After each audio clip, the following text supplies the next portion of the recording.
मेरे समा मंडल में आप सभी लोगों का हार्दिक स्वागत।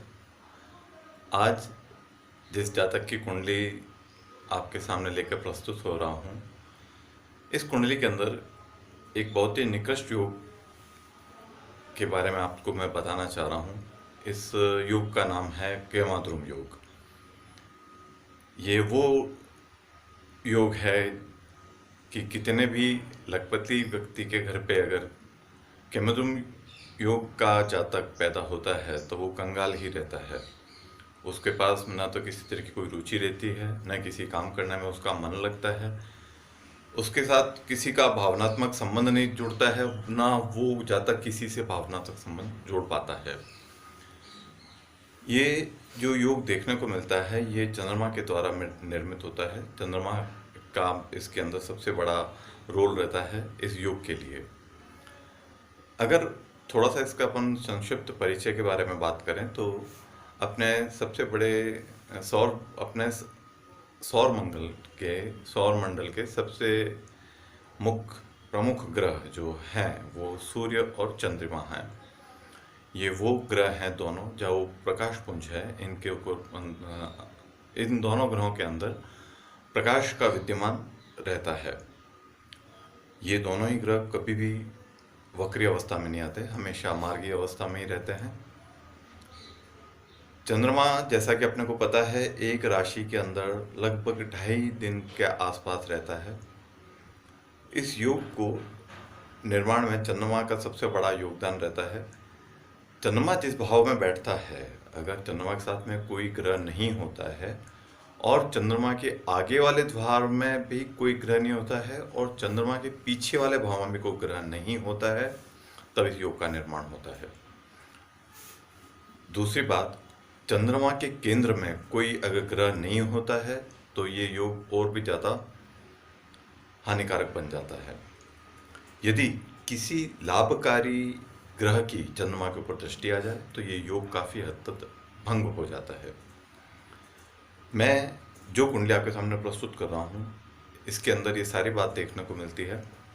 चंद्रमा के साथ में कोई भी ग्रह यहाँ पे उपस्थित नहीं है, चंद्रमा के आगे वाले भाव में भी कोई ग्रह उपस्थित नहीं है और चंद्रमा के पिछले भाव में भी कोई ग्रह उपस्थित नहीं है।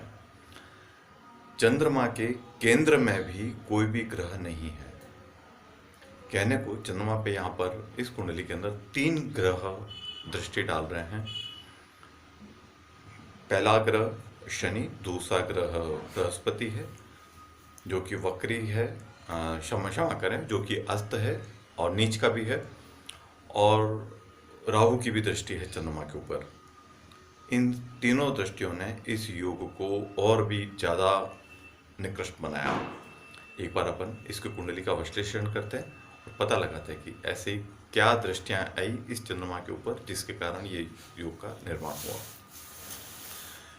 मेष लगम की कुंडली बनती है यहाँ पे, दूसरे भाव में उच्च के चंद्रमा यहाँ पे स्थित है, छठे भाव में कन्या राशि में मंगल और राहु की युति है, नवम भाव में धनु राशि के अंदर शुक्र और बुध स्थित है, दशम भाव में नीच का बृहस्पति है, अस्त है सूर्य के साथ में, और शनि और केतु ये 12वें भाव में स्थित है। यहाँ पे सबसे पहले अपन अगर जिस दृष्टि की चर्चा करना चाहेंगे अपन यहाँ पे वो है शनि की दृष्टि। शनि की यहाँ पे सबसे पापी ग्रह है जो इस चंद्रमा के ऊपर डालकर मानसिक रूप से इस जातक को प्रभावित कर रहा है।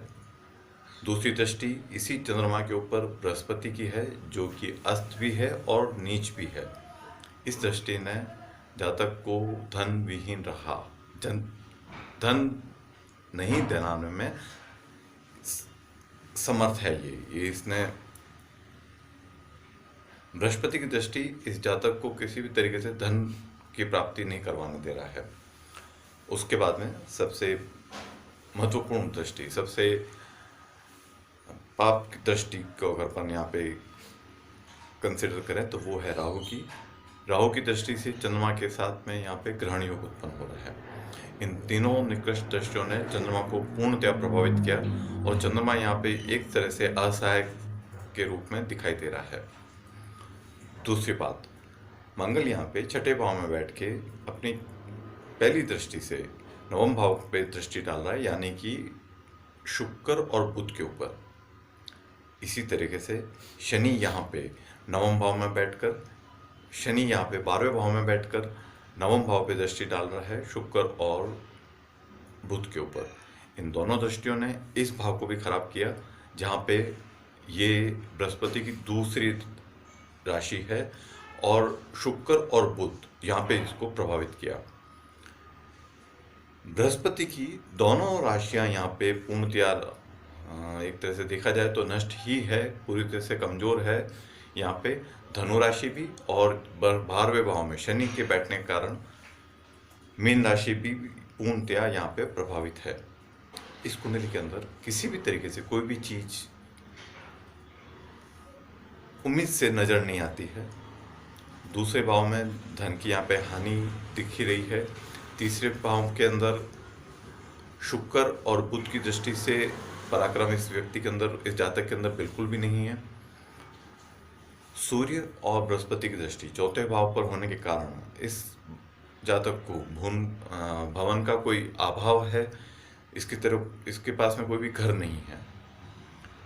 उसके बाद अपन 7वें भाव पे चर्चा करें तो जो विवाह कारक है 7वां भाव यहाँ पे, तो विवाह कारक बृहस्पति नीच और अस्त है सूर्य के द्वारा, और पत्नी कारक शुक्र भी यहाँ पे प्रभावित है मंगल और शनि के कारण।